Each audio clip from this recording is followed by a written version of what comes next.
Team leader সে এই ধরনের কথা বলে থাকতে এবং সেই মিটিংটি আপনার সকাল 8:30টার সময় আপনার মিটিংটি হয় এবং মিটিংটির ঘোষণা উনি হচ্ছে খুঁত না ধরতে পারে। সো সেই হিসাব করেই সবাই যখন কাজ করা শুরু করছে তখনকার দিনেও একটি মাল্টি ন্যাশনাল কোম্পানিতে অপারেশনাল যে কাজগুলো ছিল সেই কাজগুলো করে থাকতো এবং ওনাকে রিপোর্ট করতো। আজকে আমি আপনাদের একটি কর্পোরেট ওয়ার্ল্ডে ঘটে যাওয়া একটা মজার ঘটনা বলবো, যে ঘটনাটি শুনে আপনারা সবাই একটু অবাক হবেন। অবাক হওয়ার মতনই একটি ঘটনা এই ঘটনাটি যেটি ঘটেছে। আপনার এই ঘটনাটি শুনলে আপনিও অবাক হবেন যে এখনকার দিনেও একটি মাল্টিন্যাশনাল কোম্পানিতে এই মাল্টিন্যাশনাল কোম্পানির একজন ম্যানেজার, তাও আবার আপনার এইচআর ডিপার্টমেন্টে কাজ করে, যার আন্ডারে 5-6 জন টিম মেম্বার আছে এবং সে একজন টিম লিডার, সে এই ধরনের কথা বলে থাকতে পারে। সো এটি আপনি শোনার পর খুব অবাক হবেন এবং এট দ্য সেম টাইম ভাববেন যে ভাই আমিও কি কম নাকি। ঘটনাটি ঘটেছিল আজ থেকে 5-6 বছর আগে। সো একজন মহিলা যার ছদ্মনাম মিসেস রিয়া হচ্ছেন একজন ম্যানেজার, এইচআর ম্যানেজার।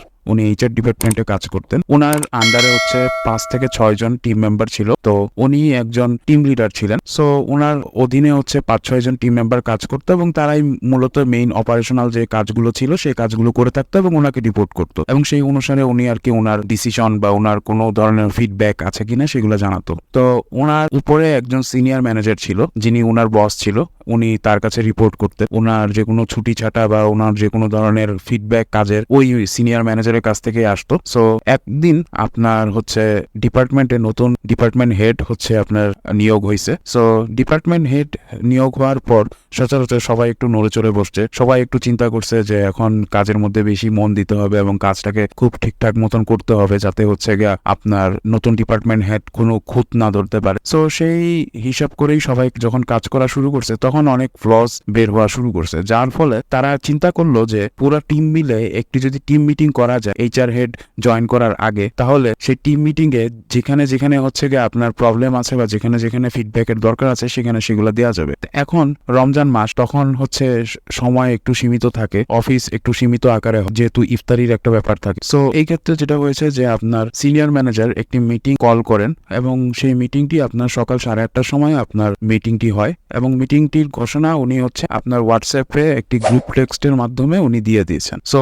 হোয়াটসঅ্যাপ গ্রুপে যখন উনি টেক্সটটি দিয়েছেন, সো দেওয়ার পর উনি হচ্ছে খুবই স্বাভাবিক যে এখনকার দিনে সবারই হোয়াটসঅ্যাপ আছে। সিনিয়র ম্যানেজার আপনার হচ্ছে এই যে মিটিংটি হবে সেই মিটিংটি হচ্ছে সকাল 8:30টার সময় এবং 8:30টার সময় যে মিটিংটি হবে এটির অ্যানাউন্সমেন্টটি উনি টিমদেরকে দিয়ে দিয়েছেন হচ্ছে গিয়ে হোয়াটসঅ্যাপ গ্রুপে। সো সিনিয়র ম্যানেজার একটি হোয়াটসঅ্যাপ গ্রুপ ম্যানেজ করতেন যেখানে হচ্ছে ওই এইচআর ম্যানেজার উনিও ছিলেন এবং হচ্ছে গিয়ে আপনার অন্যান্য যে টিম মেম্বার গুলো ছিল তার অধীনে তারাও ছিল। তো এখন এই এইচআর ম্যানেজার উনি সময় মতন মিটিং এ পরের দিন আসতে পারেননি। তো সিনিয়র ম্যানেজার উনি 8:30টার সময় মিটিং শুরু করেছেন, তারপর বাকি যে মেম্বাররা ছিল তারাও শুরু করেছেন। তো টিম মিটিং হচ্ছে হওয়ার মাঝখানে হচ্ছে গিয়ে এইচআর ম্যানেজার আসছেন। তো এখন বলা এখানে দরকার সেটা হচ্ছে যে এইচআর হেড আসার আগে সবারই মাথা গরম, বিশেষ করে সিনিয়র ম্যানেজার যিনি, তার মাথা সবচেয়ে বেশি গরম। তো যার ফলে উনি হচ্ছে গিয়ে এইচআর ম্যানেজার এবং এইচআর ম্যানেজারের যে টিম মেম্বার তাদের সবাইকে হচ্ছে গিয়ে উনি অনেক রাগারাগি করতেছেন, অনেক কথা শোনাইতেছেন, অনেক কিছু কাজ বুঝাইও দিতেছেন এবং সেটা রাগের মাথায় বুঝাই দিতেছেন। এখন এটা করতে করতে এক পর্যায়ে হচ্ছে গিয়ে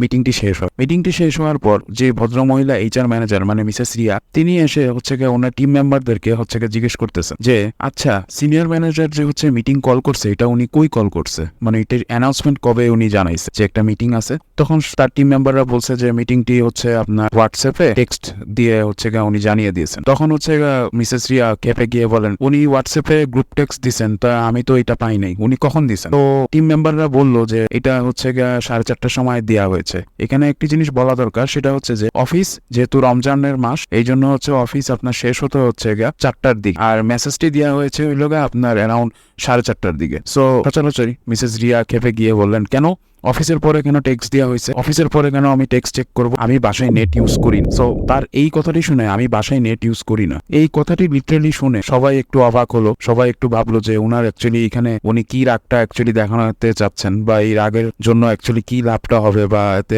ওনার কি উপকারটা হবে। বাট যাই হোক উনি এটা বললেন এবং এটা বলার পর অনেকেই হচ্ছে মিটফিট করে হাসতেছিল এবং অনেকে হাসি থামায় রাখতেছিল। কাজ তখন হচ্ছে যে কোনো মূল্যে হচ্ছে কাজের সবগুলা রিপোর্ট করতে হবে, রিপোর্ট করে হচ্ছে সেগুলো হচ্ছে সিনিয়র ম্যানেজারকে জমা জমা দিতে হবে, যাতে এইচআর হেডের কাছে সবকিছু একদম ক্রিস্টাল ক্লিয়ার থাকে। তো এই ঘটনাটি বলার কারণ কি? এই ঘটনাটি বলার একটাই কারণ যে একটা মাল্টিন্যাশনাল কোম্পানি এইচআর ডিপার্টমেন্টের এইচআর ম্যানেজার যদি এই ধরনের কথা বলে, তাহলে ব্যাপারটা তো আসলেই খুবই হাস্যকর এট দ্য সেম টাইম, এবং খুবই জিনিসটা কি বলবো, খুবই হতাশাজনক। সো আমরা এই ধরনের ঘটনাগুলো থেকে আসলে যেটা শিখতে পারি যে আমাদের আবেগ বা আমাদের ধৈর্য, এই জিনিসগুলো খুবই ইম্পর্টেন্ট, এবং কর্মক্ষেত্রে আমাদেরকে এই জিনিসগুলো সবসময় মাথায় রাখতে হবে যে আমরা যা বলি যা করি সেগুলোর কোনো না কোনো ধরনের একটা আপনার রিফ্লেকশন আমাদের কাজে অথবা আমাদের ওভারঅল পারফরমেন্সে আসে।